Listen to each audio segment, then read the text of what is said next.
growing very fast in the last decades. We also forecast the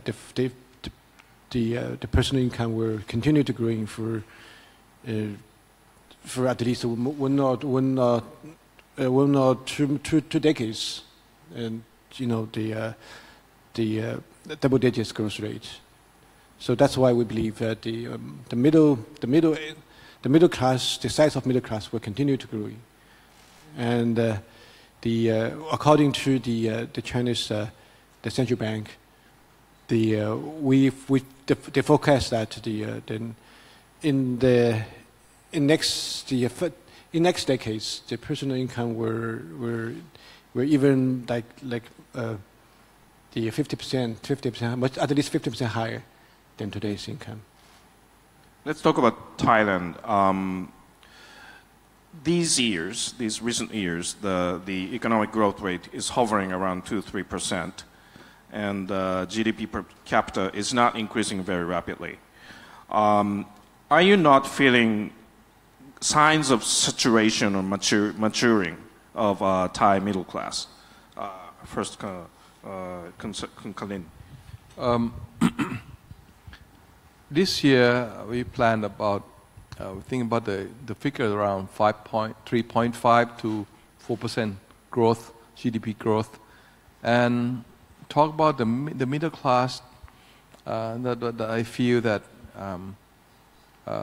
for the population in Thailand is getting older and older, and most of the middle class are getting older and older, and we can see that right now estimate around almost 20%, 17 to 18%, almost 20% of these aging, in aging societies, and then a lot of them are come from middle class, and the inflation is higher, and then sometimes have to control the cost. Everything almost more and more expensive.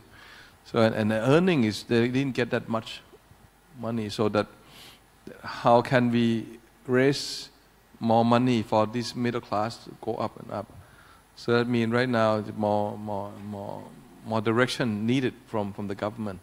So at the moment the government try to have many projects coming out for education, for more infrastructure, for EEC, something like that coming out to stimulate more spending. More spending, that means that the people in Thailand have more jobs and more money for the families. Not only one people in the family earn the money. So asking your questions, that what do I think the number of the middle class will expanding or not? So my feeling that is not expanding. That means it's like still the same, and also and how can we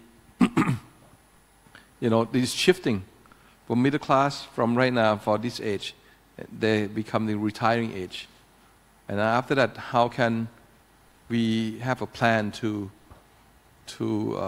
cope with all the aging people? So how can we not making them as the burden of the other countries? How can we get them to have more money, still become the middle class? I'm not sure I'm answering your questions. Yeah. And it sounds like a very familiar problem to a Japanese, actually. We've been going through for the past 20, 30 years. So one of the solutions maybe Thailand is seeking is probably targeting other countries' middle-class people coming into Thailand as a tourist. Maybe is that one main road Thailand is going right now? Right now, Thai people, we are very friendly, and also we are very hospitality. So people come to Thailand, we really like to welcome all the people around the world to come to Thailand. So that's one of the things that we can, become the new industries. That not only for servicing tourists, that's all, but we can become more added values to, for example, like the new technology coming in. So new new people. I mean, new kids that come to the markets. They're using new technology to teach, to help the older people to come and help they generate more incomes. So when the tourists come to Thailand, so they can serve them more with the new technologies and with the help of new generation to help. Kun Pipope, so while slowdown is happening in the growth of middle class, is there a change in their behaviors among middle class consumers? Actually, I have a different opinions regarding the growth in the middle income. In a way, of course, before we talk about the middle income in Thailand, we have to understand where it's from. I mean, basically the middle income is come from the income per capita. Basically, middle income, I mean, in Thailand, income per capita in Thailand would be like $15,000 a year, and in between would be like 30,000, starting from 13,000 to 30,000. So basically, this is the range of the middle income. Comparing to like in America, we are talking about like 50,000 a year as the income per capita, and the range is actually wider in a way. When it comes to this range, we are talking about even though our middle income is actually paying less, basically being paid less, the chance of growing a middle income, there's higher chance of growing. If you talk about the range of the type of the income that we're talking about, the poverty, low income, the middle income, high middle income, and the high income. If you talk about this, then we're going to find that, I mean, in Europe or in America, we're talking about the majority in the high middle income. But in Asia, or especially in the Southeast Asia, we're still in the group of low income, going toward the middle income. So basically, we were talking about the income per capita is not growing as much in terms of the GDP, but in a way there are a change in the wages. Sometimes it's a minimum wage, sometimes how much they are being paid. Basically, in the past 5 to 6 years, I believe that the wages has increased for quite a bit, so that we have growing in the middle income, middle class income. And one of the things that I believe is that we will talk a lot about the middle income trap that could happen right now in Thailand. One of the things that we are trying to do, I think government well aware of the situation, and the government is trying to implement, trying to go across or past this middle income trap by doing the EEC, like Eastern Economic Corridor, trying to get changing the labor intensive to the non-labor intensive and technology, and trying to improve the education to match what the industry needs. So basically, if the government can regulate and do accordingly to the plans and invest a lot in infrastructure, I believe that the growth can continue. So you're very optimistic about it. Okay. Let's move on to some details of what's going on in middle class consumption, including tourism. And I'd like to ask Kun Stephen about what is your strategy? What is your marketing strategy if you look at entire potential customers spread it around mainland China, Japan, Southeast Asia, and India? How are you focusing your strategy or resource allocation? Are you targeting certain subclass of middle class, like upper middle class or lower middle class or middle class? Or it's not your strategy, you're rather focusing on geographic targets? What is your marketing thinking pattern? Yeah, from the Western point of view, we're Asian, but indeed we're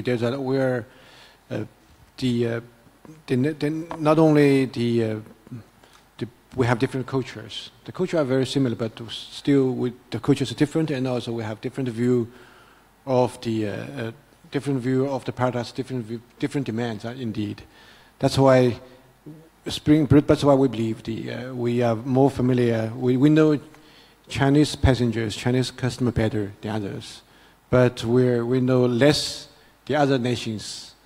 When we compare with the other airlines. So that's why Spring will focus on the Chinese market. Chinese, we already have 1.4 billion passengers, 1.4 billion potential passengers. And as we say, let's come back to the size of middle class. We say, thanks for the new technologies, people can live longer and longer.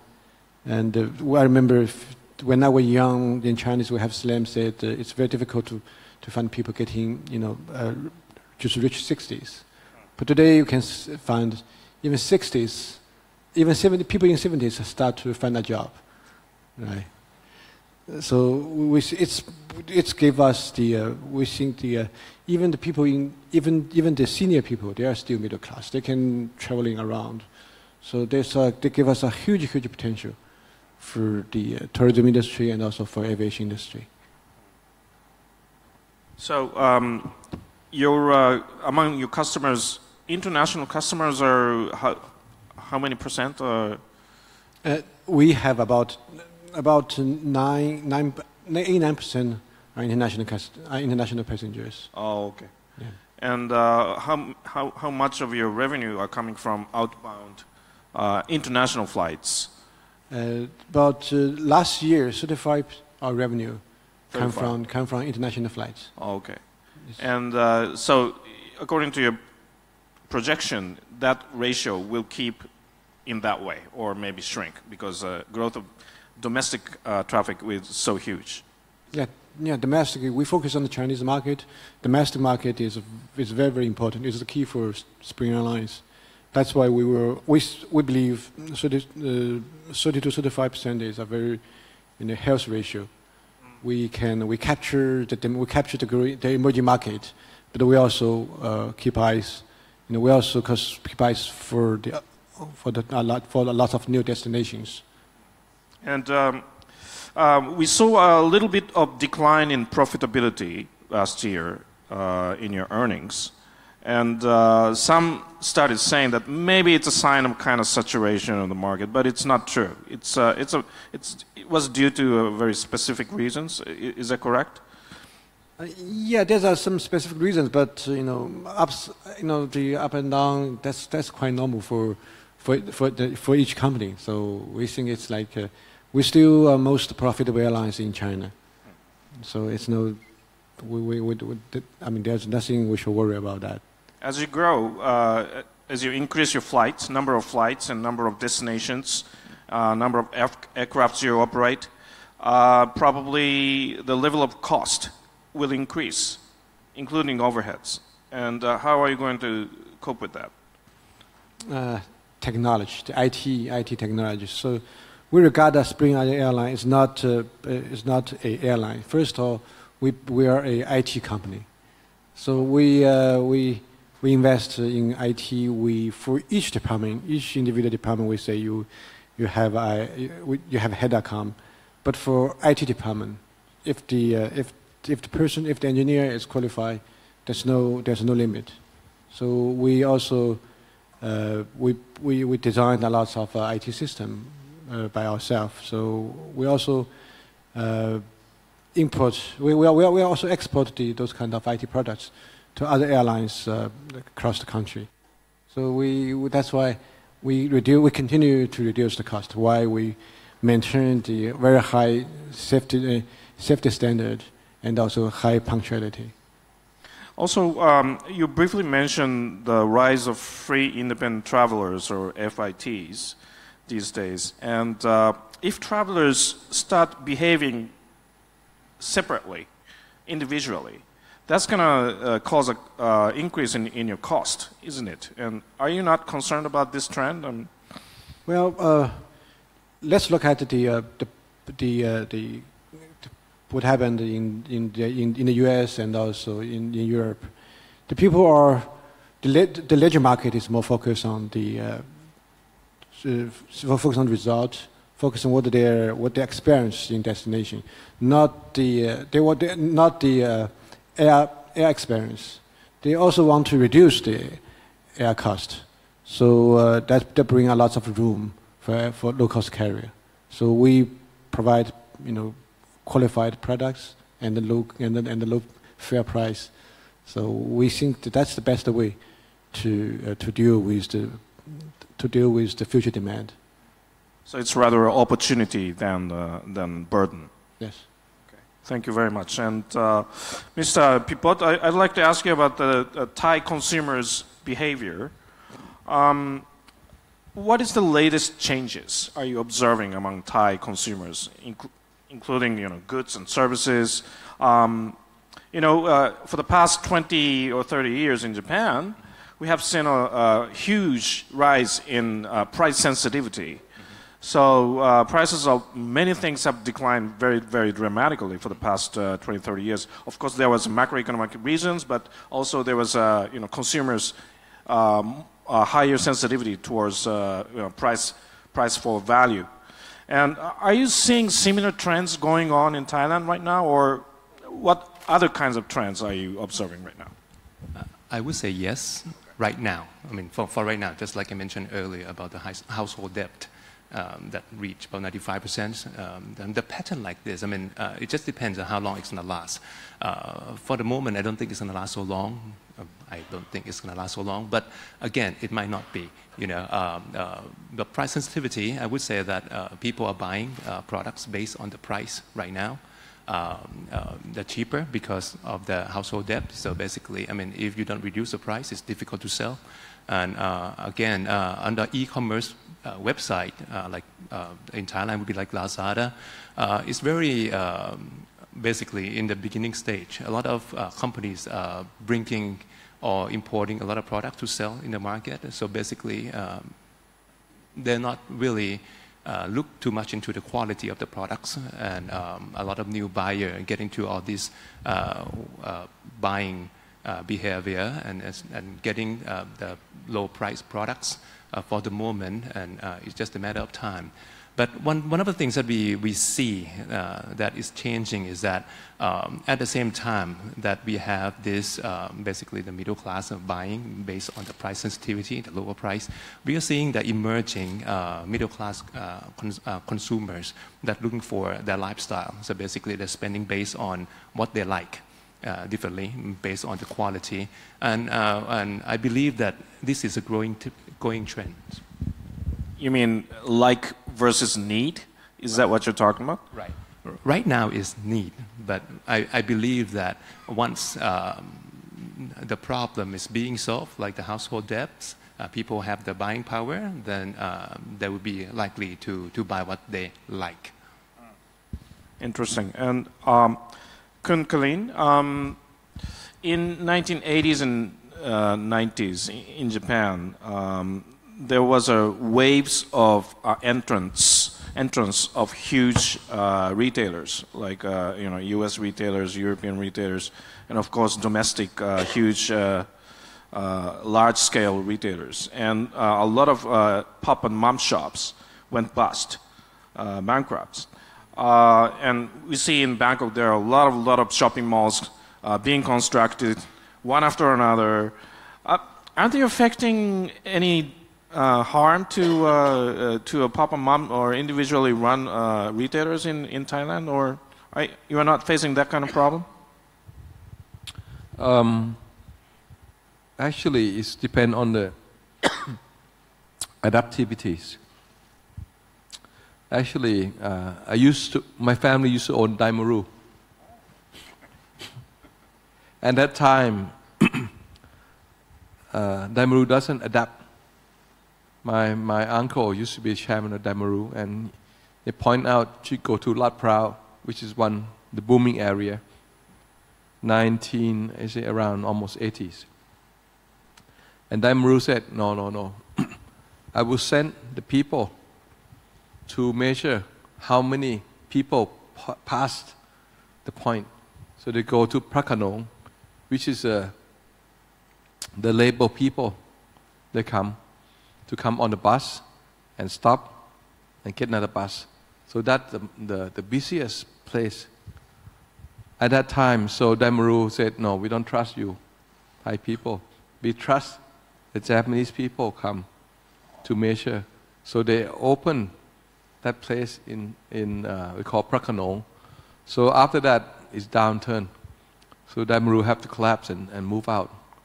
So that's one thing that we have to adapt. Adaptability is very important.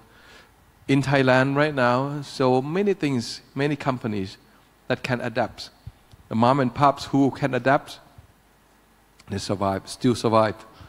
For example, in our companies, Asia300 Group, we have we call Home Mart, where the place where we sell the building materials. They still survive. At the same time, we have the big box. They're selling construction material in the big modern trade.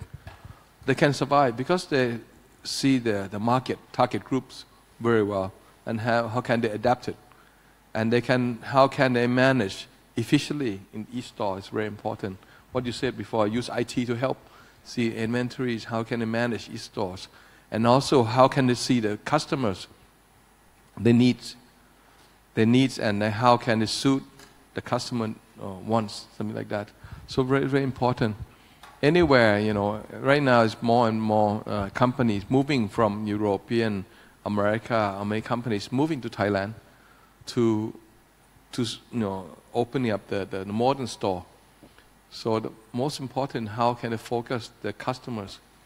How can they focus, and at the same time, the people in Thailand, the mom and pop store have to adapt also. They have to keep updating all the time.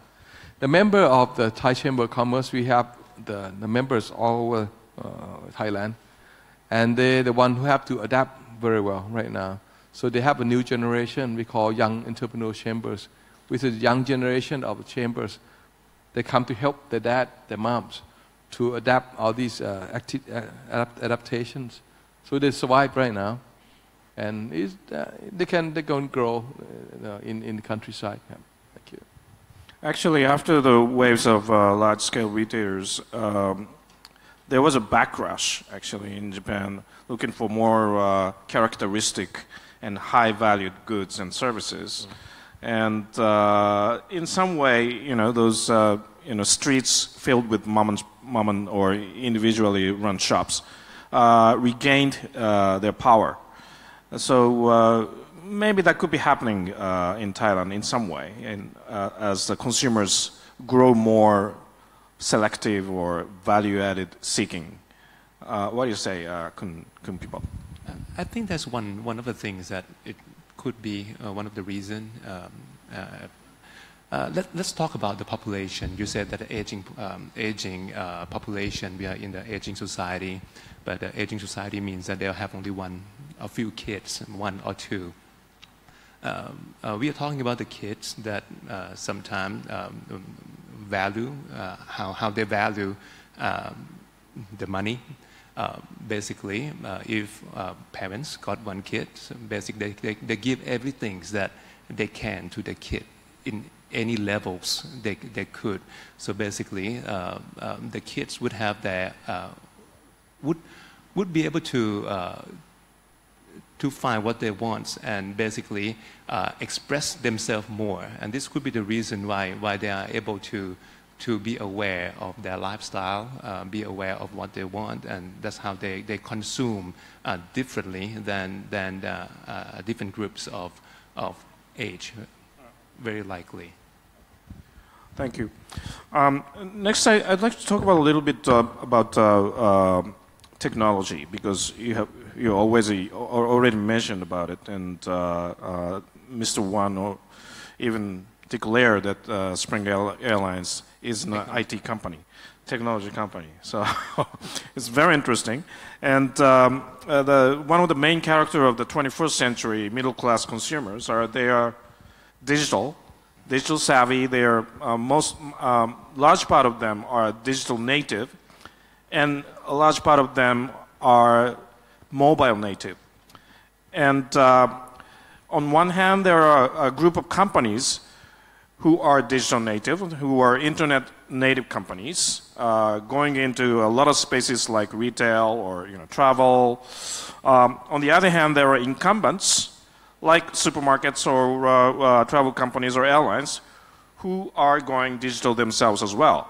What are your strategy in this trend, in this era of digitalization? Are you going on your own way, or are you going to look for a friend, partner in the digital world? What is your strategy?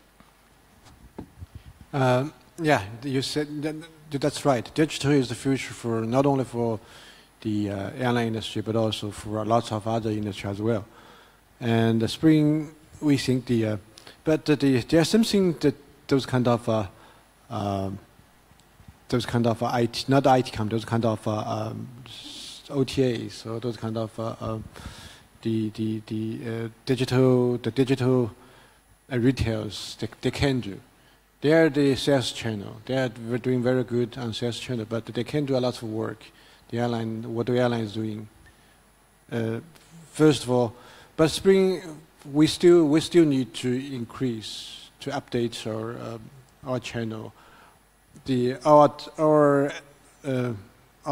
technology, our standard when we to satisfy our customer demands. That's why we upgrade our CRM systems we put it more function, we put it more digital functions to identify, to try to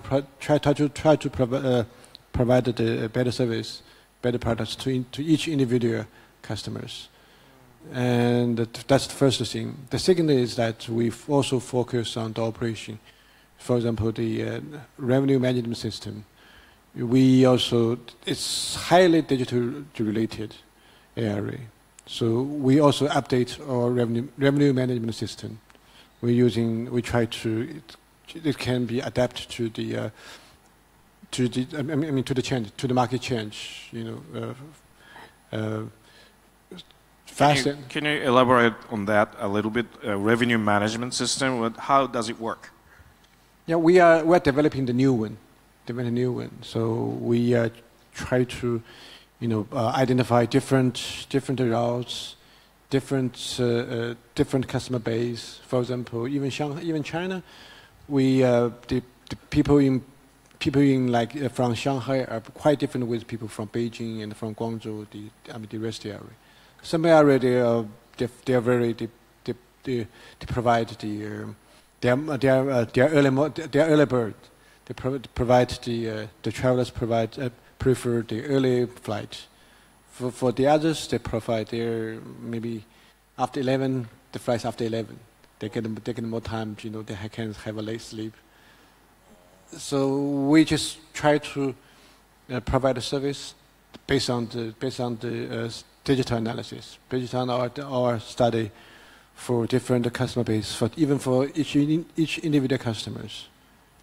Is that kind of recommendation you are making to individual customers? Yeah, we just for ancillary revenues. Ancillary revenues, we try to identify what the customer needs. So we give them when we on our website or our mobile, we show the products they should be interested in. So that's going to lead to a better efficiency as well as better customer experience. Yes. So it's a win-win technology for you. Yeah, but it's on the way. It's a long way. There's a long way to go. Okay. We think that it should be very important when we compete with the other those kind of digital retailers. Am I correct if I say you cut off your relationship with the online travel agencies, whatever? Yes. Today, 85% of the tickets sales through our own channel, our own mobile channel, WeChat, website, through our apps. Oh, I see. Okay. But not the online travel agents? Very few. Very few. Very few. So tell me why you decided to go that way rather than utilizing those independent online travel agents. First of all, because we should understand our passengers' need. So if we don't have the channel, if we don't have the data, we will become further away from our customers. That explains. Mr. Pipope, in Thailand, I don't see any presence of Amazon.com yet. And at the same time, Saha Group made a partnership with Lazada, which is a regional big name in e-commerce. What is the new future in your eyes, I mean, in the e-commerce segment? For this part, I would say that what's going to happen? We at the Saha part, we are distributors. Anywhere that we can distribute, we do it. It doesn't matter if it's an e-commerce or a Lazada or any website. Basically, we distribute products in any parts of basically traditional trade, modern trades, department stores, and all those areas. Or even we go into the very deep regions of Thailand. We deliver the products right to the customers. Of course, our products based on consumers. That's the reason that we can go that far. What we really think is that the trends for the online market is coming, and it's coming very strong. We just have to wait for the combination. I mean, if the combinations are all correct, I think they're going to move even faster in terms of buying offline to online. Nowadays, the percentage may not be that much in comparison, maybe 10, 20%, maybe. It could be growing. But the combination that I was talking about is that, I mean, in order to be have an online service that people and everybody can use, first thing, of course, good website, a good place for people that what they want is there for them to find. The second part, the good logistic, they have to be able to send the products very quickly, and that's one of the growing business over here in Thailand. And the third part would be the finance. We're talking about the e-wallet. I mean, I think one of the things that is missing over here in Thailand is the third part.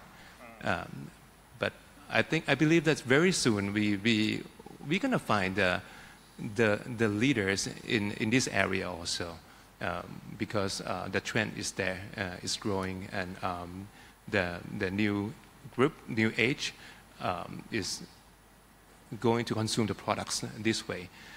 For the large organization like Saha groups or many companies I would say with the bricks and mortar, and comparing to those startups that doesn't have any cost, basically miscellaneous or indirect costs that we have to do.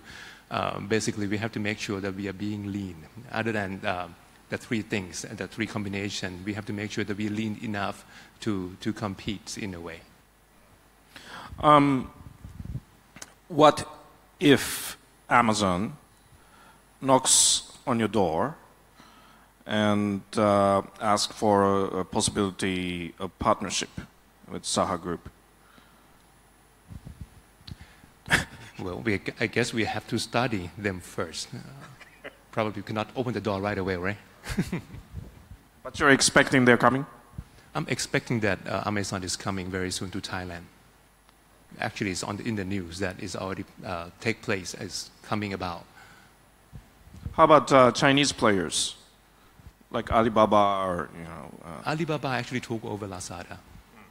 They already bought Lazada a couple of years ago, I believe, and Lazada is actually part of Alibaba. Yes. And do you think they're planning to extend their payment system, AliPay, to Southeast Asia as well? And is that going to be a major player in Southeast Asia, including Thailand? We don't see that as much. Of course, in our group, we have some companies. Basically, one of the companies called 108 vending machines that we accept AliPay from the vending machines. But these vending machines that we accept AliPay is actually for Chinese that use the AliPay coming to use it. But for Thai, basically, we cannot really add cash into the AliPay yet. So basically, this is for Chinese Okay. But Chinese is such a big customers for any merchants in Thailand, so maybe. Exactly. Yeah. Okay. Kun Kalin, so to keep middle class of Thailand growing, probably we need some more upward social mobility of the class, probably from the lower income group to the middle income group. And do you see that happening in Thailand right now, or may what I do you answer think? the question like this? This is very difficult question. Okay. You know, right now at the moment, Thai Chamber of Commerce, we are arranging the platform for the for tourism, a digital platform for tourism. So right now, we consist of many associations within our company. I mean, our groups. For example, Hotel Association, the Hotel Association, the Banking Association. All these about maybe 30 partners together. We set up the whole big event like OTA, something like this. So we arrange all these. We should be finished within a few months, maybe maybe 2 months. So this will change the whole, pictures of the tourism booking, all these in Thailand. So in the past, we can see that our customers, we have a pain in, buying the hotel, but with very slim price. So right now we set up the new platform. So it should be done very soon. Yeah. Okay, asking your questions again. Yeah, I noticed that you used the word inclusiveness in your last slide, and probably it's good to think about how to make more inclusive the Thai economy. So more inclusive. For example, in tourism, I'm in Parliament also. So a couple of weeks ago, I have a speech on inclusiveness. In tourism, we have 3 rings together. The first ring, we talk about the value chain of tourism. For example, the hotel, the taxi, or the gift, everything. That's what is one of the first ring. The second ring is about the supporting value chain. That means, for example, if the hotel is very good, so you have to expand the hotel. So we need to hire people to the contractor and the seller in the building material products, so they have more jobs to do that. For the restaurant, if the people, more tourists come to eat more food, that means the farmers have more money, more income for the farmers. They have to grow more and more incomes. For the supporter, another side is a local government or government. So they have to pass out with the rules and regulations to support the tourism. So that's the second ring. The third ring is about everyone in Thailand. They said they're not involved with the tourism, actually involved. Because, for example, the tourist lost somewhere on the street. So Thai people that come in and personally, tell them where to go. So that's involving all these. So right now in the Tourist Authority of Thailand, also the Chamber of Commerce, we try to stimulate the good host, or what they call happy to be the host, something like this, a scheme. So everyone is helping in the tourist value chain, and the benefit has to go through everyone, not only one specific part. For example, in the countryside, you go to countryside, I said, okay, in one town, for example, in the northern part of Thailand. So you promote the tourists. So a lot of tourists will go there and see the nature, see the waterfalls, see many places. The traffic getting jammed in that town. So the people in there said, hey, I'm not involved, but how come you promote tourists in there? So that mean that you have to have something that help them to see that they are good hosts. Maybe some benefit and the money go to the restaurants. We have to promote their restaurants, something like that, so they can have more inclusive in this field. So the government right now, is alert on this part. That means 32 million people come to Thailand. That means more and more people be involved in the tourism. so that more inclusive. Not only people in the first ring, but every ring is included. Probably we have only 5-10 minutes. Oh, 7 minutes. Okay, it's a good time to ask this question. Probably. So, if you look at the world right now, there is a growing wave of hatred, separate division between religions and peoples. Due mainly to the election of President Donald Trump in the United States, of course, but on the background there is a kind of accumulation of discontent among the people about inequality, income distribution, etc., etc., and also vested interest versus immigrants' rights, and that's causing a kind of slowdown in people's movements and also trades. If you look at the entire world, what are you feeling in this part of the world? Are you seeing any signs of similar trends rise in this region, or are you rather optimistic that consumers here in this part of the world, East and Southeast Asia, are more inclusive towards others? I'm going to ask from probably Mr. Wang to in this order. I'm not expert on this topic. What is your personal feeling? But I think to my understanding, so the Chinese customers, so they are, their momentum is still there, to see the world, to go overseas, So I don't think, into my point of view, maybe I just very short sight. So I think it's not coming for this region. So it's not, probably it's different area, different story.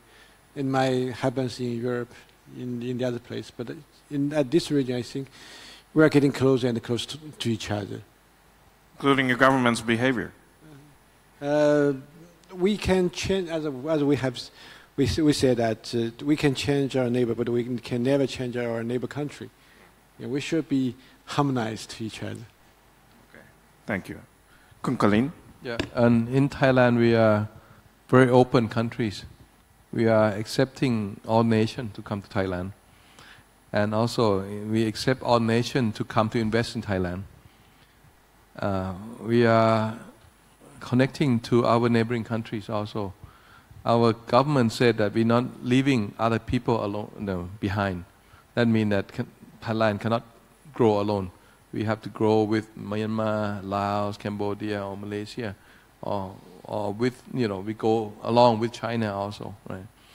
So the moment right now the investment is more and more, but we have to see that not only the big investment come, but you have to see the people in the village also.